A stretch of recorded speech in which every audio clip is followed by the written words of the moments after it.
Hello, everyone, and welcome to the Friday, June 11th, 2021 edition of On Iowa Politics. This week on the podcast, elections law changes, the local impact of property tax changes, Rob Sand discusses his 2022 calculations, and rare bipartisan outrage over an immigration issue. Hello, everyone. I'm Erin Murphy, the Des Moines Bureau Chief for Lee Enterprises.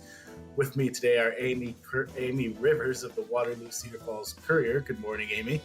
Good morning, Erin. You can call me Amie Courier, too. That's fine. Yeah, you're such a big deal that you're just Amie Courier. That's right. Tom Barton of the Quad City Times. Good morning, Tom. Good morning. And Gazette columnist Todd Dorman. Good morning, Todd. Good morning. As a reminder, you can subscribe to the On Iowa Politics podcast on iTunes, Spotify, Stitcher, or wherever you find your favorite podcast. First up this week, apparently Iowa is first in the nation in more than just the caucuses. Turns out Iowa was a trendsetter in making significant elections law changes this year, including by reducing the time for early voting. Many other Republican-led states, Florida and Texas, perhaps most notably among them, have taken up similar efforts in recent weeks. But that's old news in Iowa, where lawmakers passed a bill rapidly, it should be noted, and that bill was signed into law way back in early March by Governor Kim Reynolds. Hey, what took you so long, Texas and Florida? Tom, with those other states bringing voting rights and election security back into the national conversation, you have been revisiting Iowa's elections laws changes, including an interview with one of the bill's sponsors, Senator Roby Smith from your neck of the woods. Tell us about that interview and your story without giving away the farm, so our listeners also read that story in their favorite Lee or Gazette newspaper this weekend. Yeah, so Iowa voters will have less time and fewer options to vote early in person or by mail-in ballot under the sweeping changes to Iowa election laws that was passed this spring. The first in a Republican-backed nationwide push to pass so-called election integrity measures that critics warn will disenfranchise voters. As you mentioned, Iowa Republicans this legislative session moved swiftly to place new hurdles on casting ballots before Election Day, limiting a voting method that has had growing appeal for both Democrats and Republicans. Nearly 6 out of 10 Iowa voters cast ballots before Election Day 2020. And as you mentioned, the proposal sped through the legislative process, being introduced and passed by the Iowa legislature in, I want to say, less than a week, making Iowa first among at least 14 states that have passed new voting restrictions, including limiting early and mail-in voting options. Republicans say the goal is to prevent voter fraud and reassure voters that Iowa's elections are secure. That despite Iowa having no history of fraud and none reported in the state in November's general election, which saw a record turnout. So I talked to Davenport Republican State Senator Roby Smith, who was a key sponsor and floor manager of that bill in the Senate, who continues to say that, quote, these reforms continue to make it easy to vote and hard to cheat. And while Democrats claim that the Iowa law amounts to voter suppression, Smith argues some provisions in the bill will increase voter participation. The legislation extends some deadlines to request absentee ballots, which Smith said would allow for more people to vote absentee. It extends from 3 days to 10 days, the time period in which individuals who are hospitalized or admitted to an assisted living program or healthcare facility expands the time that they can request an absentee ballot, and it provides more time for individuals who fail to sign the affidavit on the envelope when returning the ballot.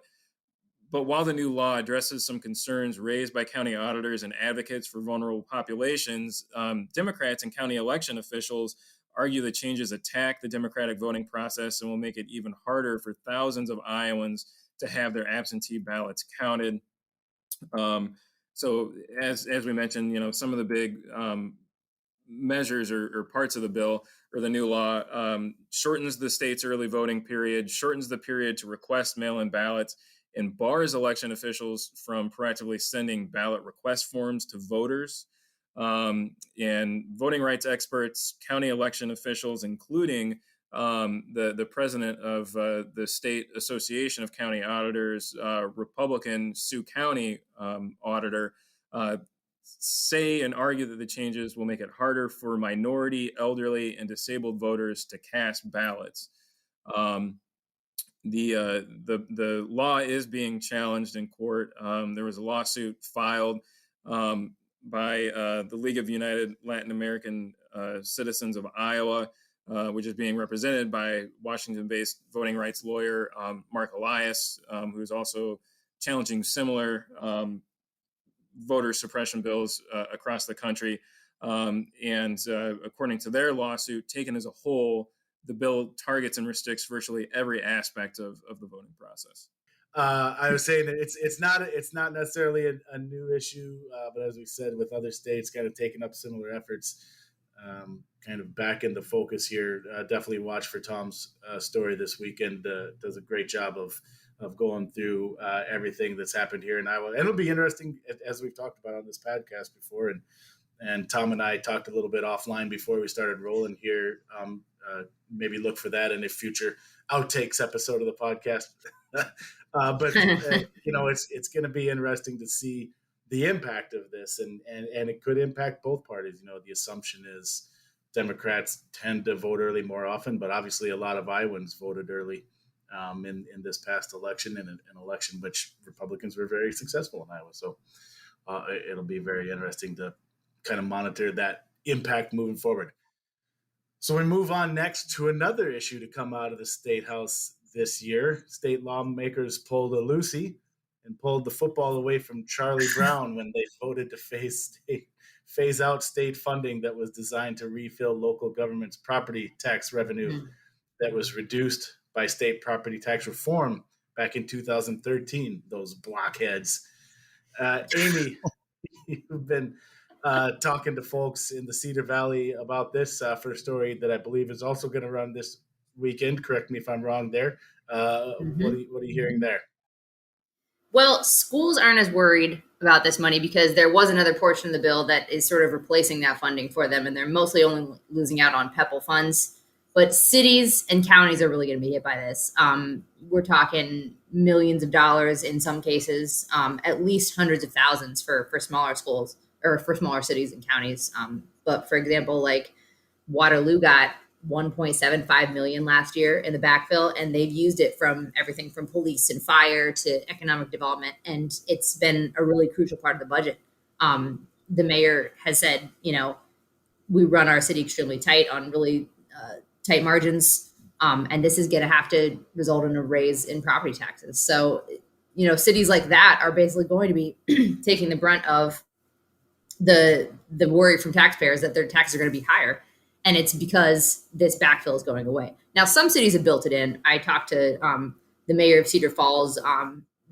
Their backfill is only a little less than $600,000. They specifically put that money only for one-time capital improvements, not normal operating expenses. So they are more easily able to sort of cut those out without necessarily raising taxes. At least at this point, they're pretty confident that they won't immediately have to raise taxes like Waterloo.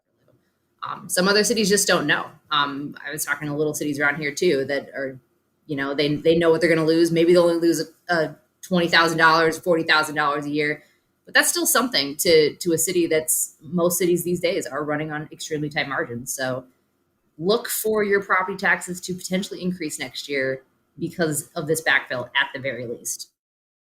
Yeah, and it's interesting because this isn't necessarily a partisan issue. I was on a recent episode of Iowa Press where we talked to a couple mayors, and look, in Iowa, mayors are technically nonpartisan officials and technically nonpartisan races, but we are all Amy's throwing up the air quotes there. Right.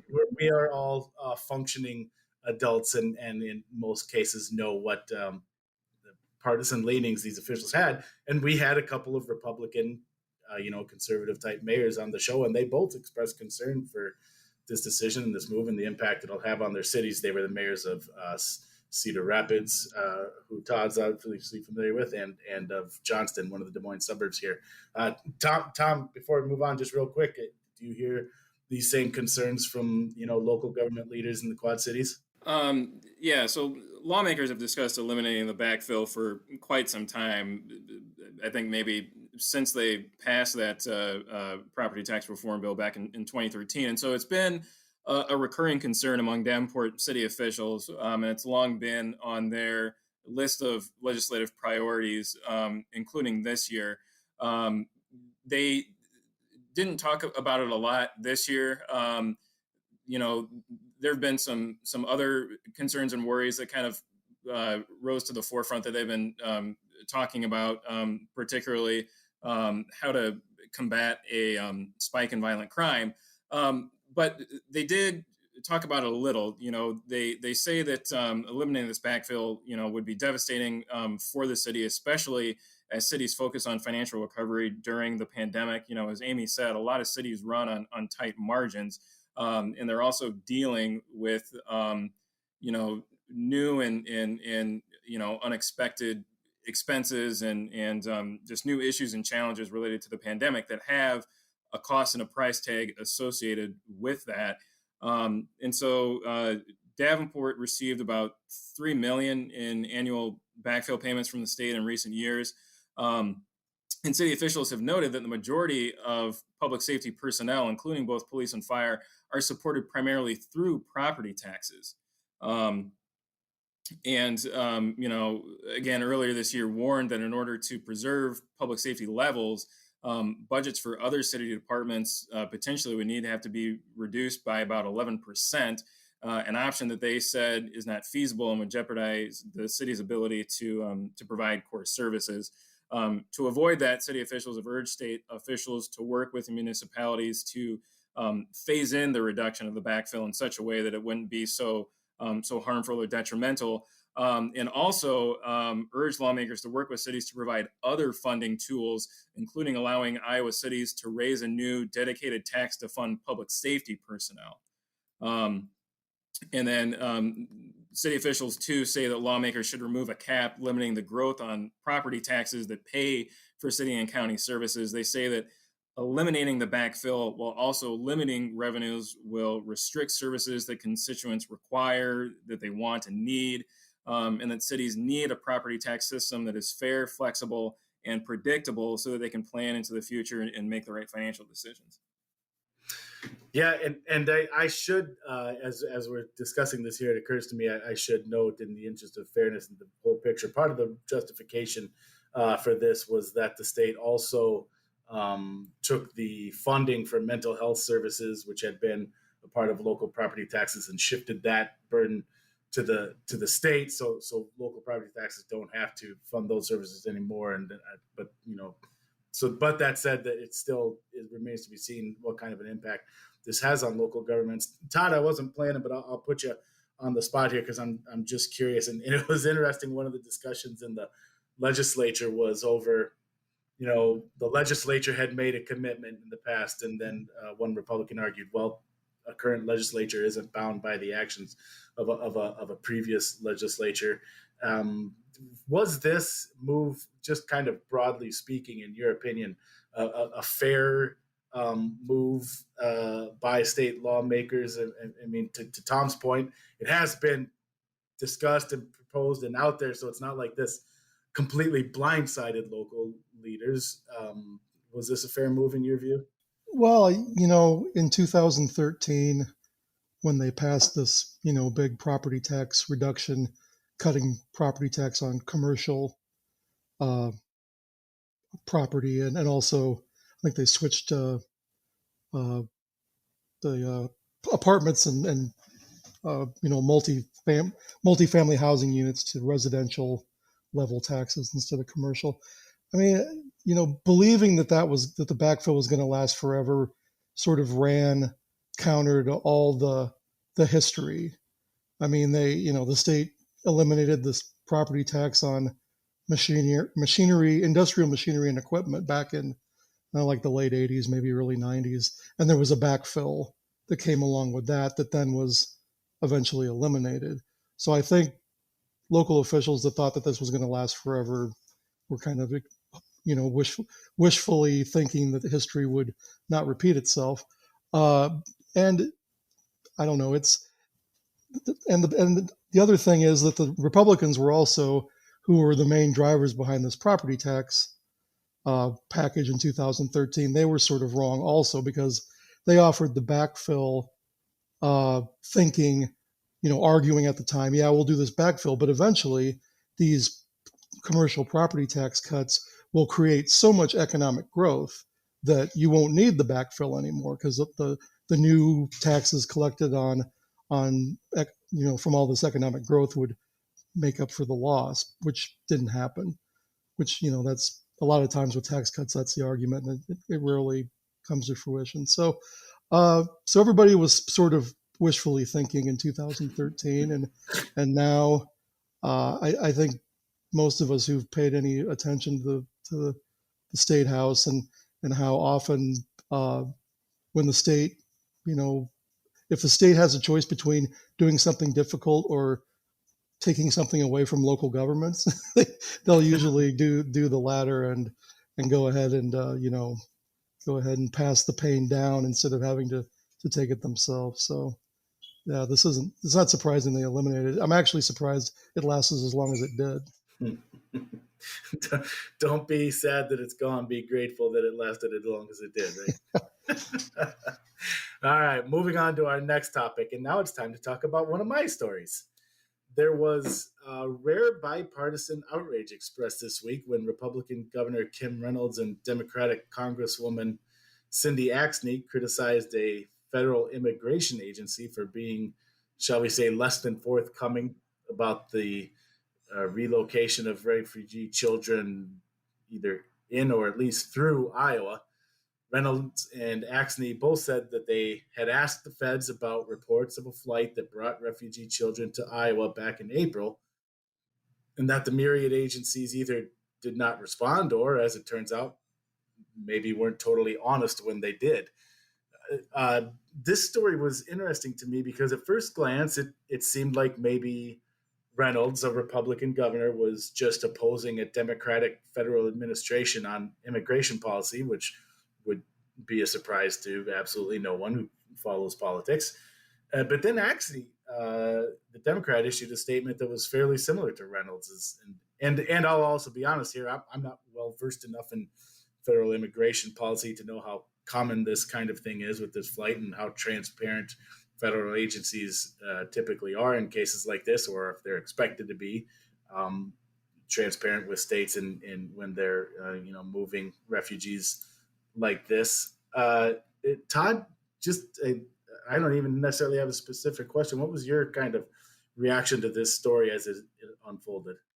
Yeah, well, I think, they probably disagree. Axne and Reynolds probably disagree on immigration policy, but a member of Congress doesn't like to get lied to and hoodwinked. I mean, that's not something that they enjoy, and governors either. So I think the federal government should have been transparent and honest in this situation, and told the state what they were doing when they were asked. Although we've seen in the past governors of Terry Branstad, for instance, kind of took a harder line position on refugees, and they brought refugees anyway. I don't know how much the federal government on immigration has to ask permission of governors, but when this was circulating and they wanted information, they should have given it to them. That said, I mean, the governor played politics with this from the beginning and said, this isn't our problem and this is the Biden administration's problem. If she had basically agreed to cooperate and take some refugees, this clandestine airdrop wouldn't have probably happened. So, but I do understand, and I think the federal government needs to explain, what happened. But the governor should have also, sort of lived up to the state's, good reputation on bringing in immigrants and refugees dating back to Bob Ray in the 70s. I think a lot of Iowans are justifiably proud of that. And her refusal and sort of callous response made a lot of people, even Republicans, uneasy. I had a question. Do you think that if they would have clued her in beforehand, that she would have tried to stop it? And if so, what would that have looked like? Well, I think she would have, at the very least, made a made it into a big political moment where she would have, basically pointed to this and demonized the immigration process and the Biden administration and the border and all of these things. I mean, I think it would have been a moment where she had sought to score some political points. I don't know that she could have stopped it. I don't know if you can send the National Guard out to, escort the plane out of Iowa airspace or something. I don't know how all that works. I mean, she's the commander in chief of the National Guard, so Right. that would have been been interesting. a bad idea. But yeah, I think it would have been a big political dust up. So, and that's probably one of the reasons that the feds didn't want to say much. Yeah. And I will say, as I described this whole process of Axne agreeing in large part with Reynolds, there was a part of Axne's statement that was noteworthy, in which she said part of the reason she's upset, part of the reason this lack of transparency was bad, is that the way this now unfolded will only give fodder to those who want to use the issue of immigration, as a political bludgeon. So that was a noticeable diversion there. Yeah. Well, and aside from this flight, I mean, the other groups like the Catholic workers in Iowa City have been bringing refugee kids in one at a time on commercial flights for the last couple of months. But, they were picked up at the airport by their sponsors. They weren't bussed, so it was a different situation. But refugees have been coming, even though, the governor says we don't want any. Yeah. All right. We finish up this week with yet one more story from a reporter on this podcast. Hey, can we do self-promotion here? James Lynch, before James Lynch temporarily left us for a little R&R, he filed a story that'll run over the weekend, early next week, detailing his interview with Rob Sand about the state auditor's 2022 decision-making process. Will he run for re-election? Will he run for governor? And again, I don't want to give away the farm, so all our loyal listeners will find and read James's story in the coming days.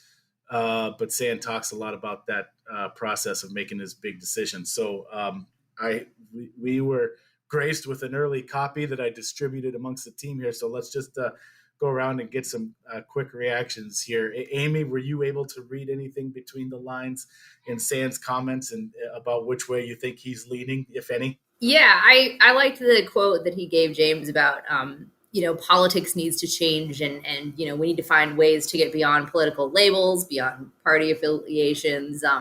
That's going to be a positioning because obviously we're a red state now. If you're just relying on Republican votes, it's very difficult to win. So I think positioning himself in that way, like we've seen other Democrats running for Senate, for example, positioning themselves as of late, is probably a good suggestion to me that he's seriously considering this. All right, Tom, how about you? What did your political radar tell you as you read Rob Sand's comments? Yeah, I mean, I think it's pretty clear that he is leaning heavily toward challenging Reynolds.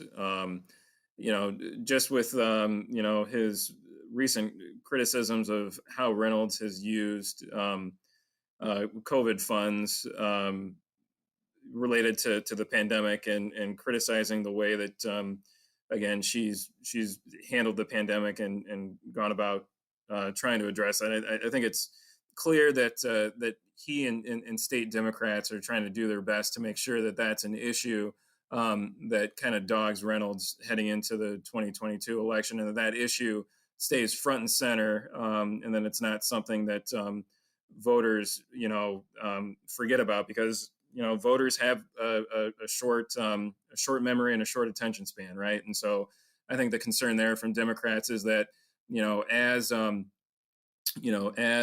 we kind of hopefully turn the corner with this pandemic, and as more people are getting vaccinated, and the economy and businesses and more things start to open up, and as life tries to start its return back to normal, I think it's clear that Sand and Democrats want to make clear just kind of the toll that the pandemic has had on Iowans, and how Governor Reynolds is, either wholly or partly responsible for that. All right, Todd, and Amie touched on this a little bit. Sand talked a little bit about the state of partisan politics, the need to get away from political labels. Did that sound to you like a candidate for auditor or governor? Oh, I think it sounds like a candidate for governor. It sounds like a general election candidate for governor. But, he's got to walk that tightrope because there's going to be a primary, and there are going to be progressive candidates who are going to say no labels. Look at the Republican label is trying to undermine democracy. So I think we need some labels. I think that's going to be some of the argument there. Yeah, he's going to have folks on his left that are running, and there's the progressivism in the Democratic Party in Iowa has grown stronger. I think there's a lot of sentiment out there that Democrats can't keep offering sort of moderate choices, centrist choices, that they need to run on an actual alternative agenda that sharply contrasts them with Republicans, particularly in rural areas where, Democrats have tried pretty hard to run on the, ethanol, voluntary water quality measures, all of the, basically not a heck of a lot different than Republicans, but, somewhat different, and they haven't made inroads at all. So there's, like I say, there's a sentiment that the party needs to be its true self and not be afraid and go moderate. Although you've seen across the country, moderate Democrats have been winning. So that's the counter argument. And Iowa is red and has elected moderate-ish Democrats in the past. But the other side will say, what about Tom Harkin, who was a kind of a liberal firebrand? But, the Tom Harkin days are long past. So, yeah, I think he's going to run, barring some unforeseen circumstance. And he could be a strong candidate. I mean, when he campaigned for auditor, he ran a great campaign, had really good advertising, a good message, and won a statewide election over a Republican incumbent. So, I mean, he's a strong candidate.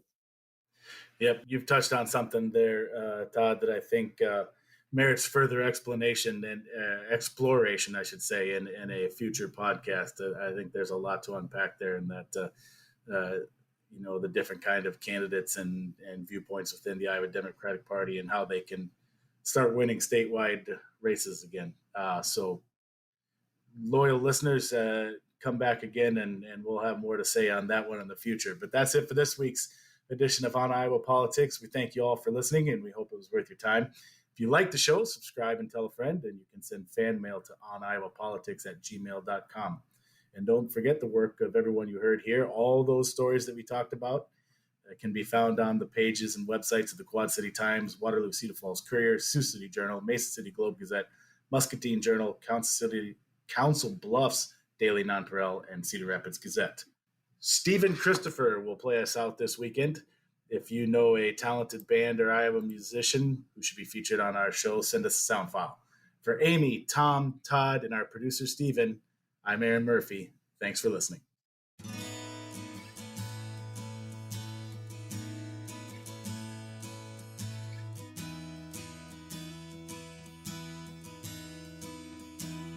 Well, I lost my job, and I lost my girl, and so much more. Same old country song, it seems you've heard a million times before, but this one's different in a way that you can't see. It's about this ordinary man trying to be a better me, 'cause I'm holding on to a better view. I'm rolling with so much in front of me I gotta do, and I'm holding on to a place I call my own, and I'm letting go of everything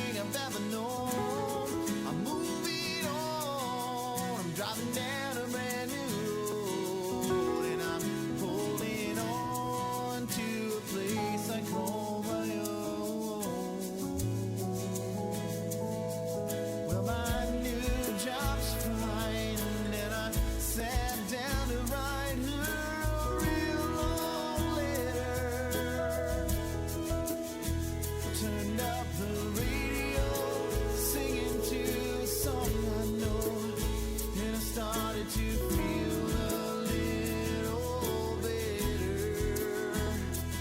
Well, I've been inside, starting over a place in the past, and I made it fine before, and now I think I'm gonna last, 'cause I'm holding on to a better view.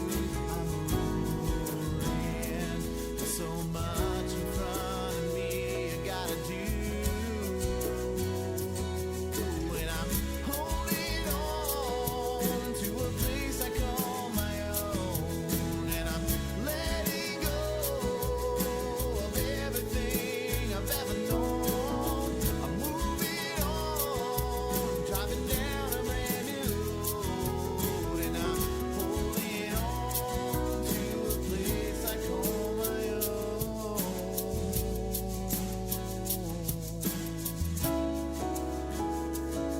Well, I cannot see the future,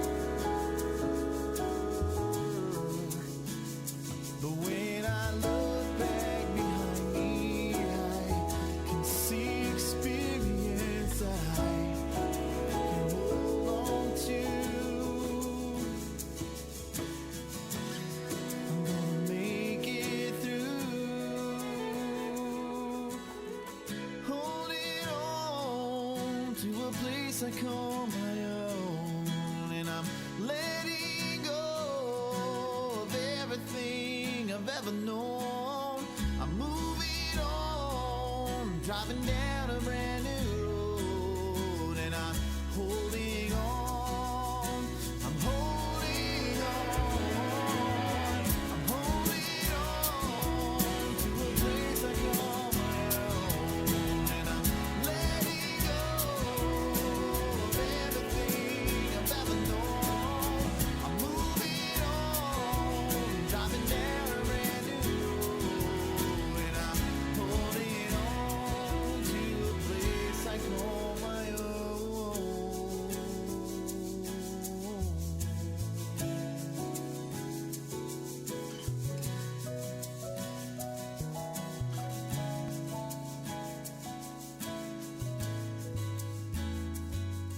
To a place I call my own.